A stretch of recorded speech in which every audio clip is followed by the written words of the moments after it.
Dear students, आज हम बात करेंगे इलेक्ट्रोपोरेशन टेक्निक की, जो एक इम्पॉर्टेंट टेक्निक है for transferring any biological material into any cell.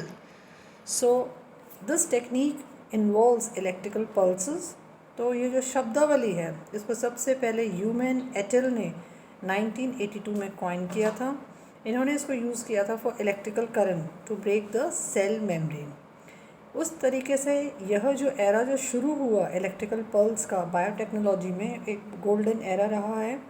और जब हम इलेक्ट्रिकल करंट को किसी भी बायोलॉजिकल मॉलिक्यूल को इंसर्ट कराने के लिए यूज़ करते हैं किसी भी जीवित कोशिका में, तो उसमें कैसे करोगे आप? उसमें आपको उसकी जो सेल मेम्ब्रेन है, उसके जो टेम्प्रेरी पोर्स आपको क्रिएट करने पड़ेंगे, क्योंकि सेल मेम्ब्रेन या प्लाज्मा मेम्ब्रेन जो होती है, it is selectively permeable, as you already know. So this technique is known as electroporation या electropermeabilization. तो ये जो प्रेजेंट जो मेथड है, इसको हम ट्रांसफ़र करने के लिए यूज़ करते हैं किसी भी जीन को, डीएनए सीक्वेंस को, आपके कोई न्यूक्लिक एसिड को इनटू ए डिज़ायर्ड सेल. तो अगर हम इसका डायग्राम देखें तो इस तरह से आप देख सकते हो कि this is a electroporation equipment. तो यहाँ पे हमारा सोर्स होता है पल्स पावर सप्लाई का. उसमें एक लिड लगा हुआ होता है अंदर, उसमें क्यूवेट्स होती हैं, इलेक्ट्रोड्स होते हैं, इलेक्ट्रिकल कॉन्टैक्ट्स होते हैं जो सेल्स इन सस्पेंशन में, जिनमें कि हमें पोर्स करने हैं और हमें डिज़ायर मटेरियल को इंसर्ट करना है, वो उसमें प्रेजेंट होते हैं. तो इसलिए हम इसको कहाँ यूज़ कर रहे हैं? To deliver DNA for example into a plant cell और ए प्रोटोप्लास्ट. तो आपकी जो जीन ऑफ इंटरेस्ट है, उसमें आपको किसी भी, मान लीजिए डिज़ायर्ड जो आपका है cell, it is a plant regulatory sequence, आपको पता होनी चाहिए. तो मान लीजिए आपका सोर्स जो प्लांट मटेरियल है, उसको आपको इंक्यूबेट करना है बफर सोल्यूशन में जिसमें कि डीएनए है. तो उसमें आप हाई वोल्टेज इलेक्ट्रिकल पल्स दोगे.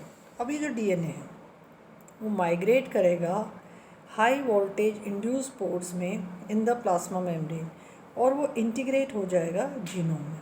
इस तरह से हम उसको यूज़ करते हैं ट्रांसफॉर्म करने के लिए अलग अलग आपकी सीरियल्स की वेराइटीज़ में. This is electroporation use to deliver DNA into any cell.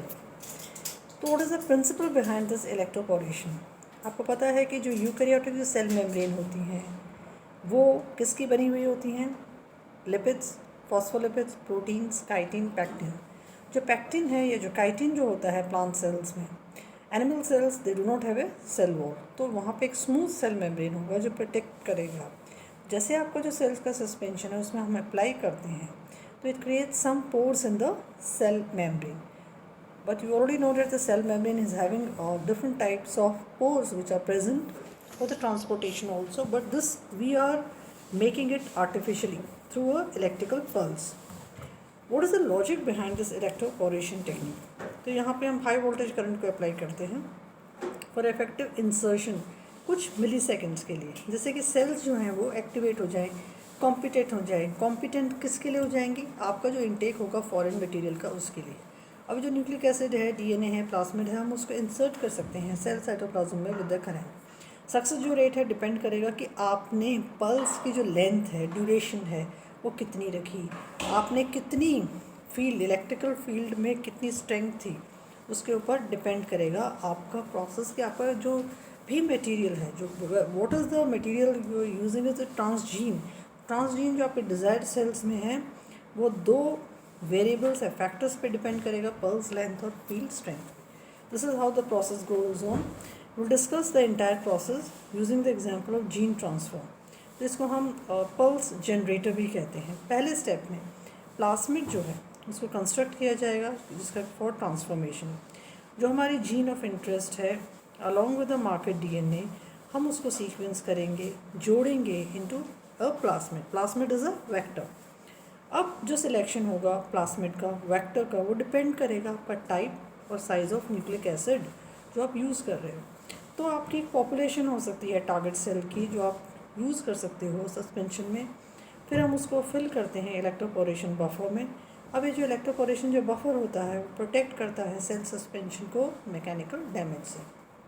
फिर हम टारगेट जो डीएनए है उसको क्यूवेट में डालते हैं, फिर हम उसको इलेक्ट्रोपोरेटर में उसको रखते हैं. सो 3 तरह के फेसेस में आ जाती है कोई भी cell.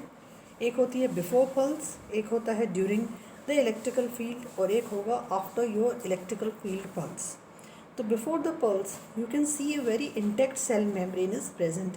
You have different types of cations and anions you can see. अब आपको इसमें इंट्रोड्यूस कराना है आपका डिज़ायर्ड जीन, ये जो भी आपका ड्रग है उसको आपको इंसर्ट कराना है. अब आपने कुछ मिली सेकेंड्स के लिए आपने एक इलेक्ट्रिक फील्ड को through a pulse, depending on the pulse intensity, depending on the pulse आपने कितनी ड्यूरेशन के लिए यूज़ किया, आपने क्या चेंजेस हुए. अब वो पोरस हो गई. पोरस होने से क्या हुआ, इलेक्ट्रिकल फील्ड ने इंड्यूस किया उसको सेल मेम्ब्रेन को, इट बिकम्स पोर. तो बाहर के आप क्या देखते हो, आपका मटेरियल इसमें ट्रांसफ़र हो गया. पल्स बंद हो गई, उसके बाद में सेल हील कर जाएगा. तो अंदर क्या डिलीवर हो जाएगा आपका ट्रांसजीन या drug, it will enter inside. तो this is how the whole mechanism of electroporation occurs. ये जो इलेक्ट्रोपोरेशन है तो मशीन में जो हो रहा है इसको हम कहते हैं इलेक्ट्रोपोरेटर.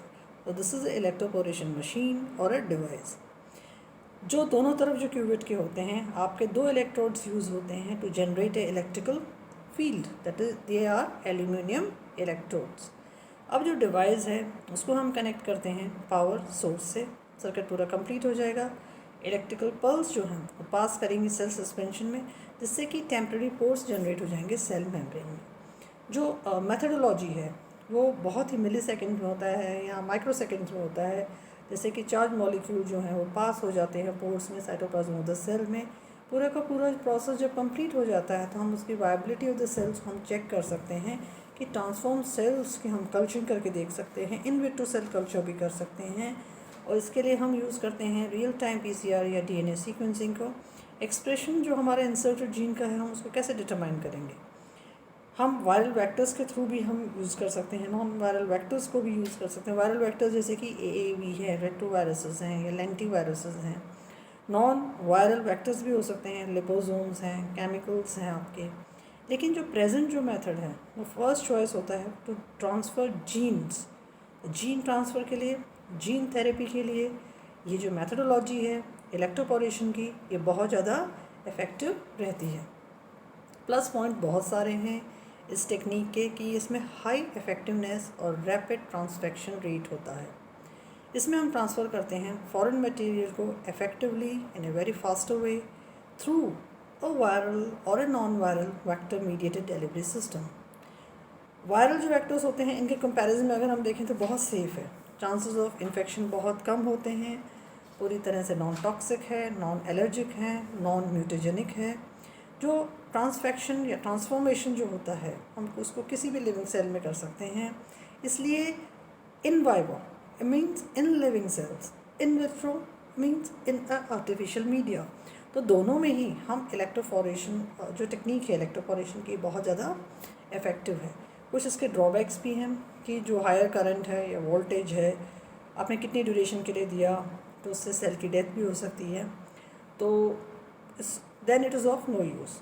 तो ट्रांसफेक्शन क्या होगा, transfection is a process of introducing nucleic acid into live eukaryotic cell. और ट्रांसफॉर्मेशन क्या होता है कि डायरेक्ट अपटेक होता है बाहरी न्यूक्लिक एसिड का इनटू एनी प्रोकैरियोटिक और ए यूकैरियोटिक सेल. तो this is the main difference between transfection and transformation. Application areas इसके बहुत ज़्यादा वाइड हैं. हम इसको यूज़ करते हैं जीन ट्रांसफ़र में, जीन थेरेपी एक्सपेरिमेंट्स में.